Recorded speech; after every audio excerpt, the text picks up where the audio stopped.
Many people talks about controlling the mind, but actually it's not about controlling. It's about working with the mind. For instance, if you go to a waterfall with a lot of water, a lot of amount of water, you cannot control the water, but you can redirect the water into a certain way that is useful for us. I believe it's the way that we should do with the mind. I try to control my mind and I get a very big headache. It cannot be controlled. It can be directed, it can be put into use for our life. Eventually, when we practice observing the mind constantly, the mind will slowly reduce the activity until it turns into a very quiet. It turns just quiet, and only the consciousness exists. We call that we enter in emptiness. Does it requires time? Yes, a lot. Most of the people that start meditating, when they meditate for a short period of time, they came to conclusion that they cannot control the mind. The meditations doesn't work for them. Actually, it requires more time.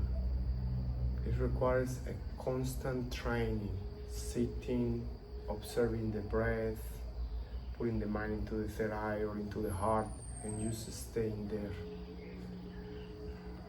Creating a habit,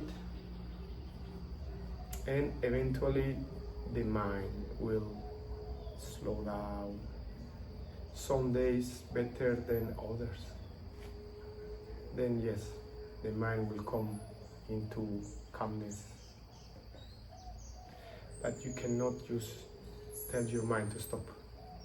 It will not stop. It's just all the time. You know, since we come to this world, we do many things.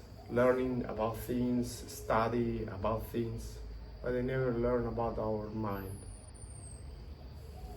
And it's such an important part of our life. How our mind works, understanding how our mind works, and how we can work with it to get the maximum of our life, experiencing life. The steps are simple, but not easy. Simple in a way that we need to sit and do nothing, just observing the breath and observing the mind. We need to do that for a while, until we can come to the point that the mind activity reduces. Further on, the mind will just come. There will be no mind, just presence and consciousness observing whatever is there. If the mind rises again, we observe. We cannot control the mind.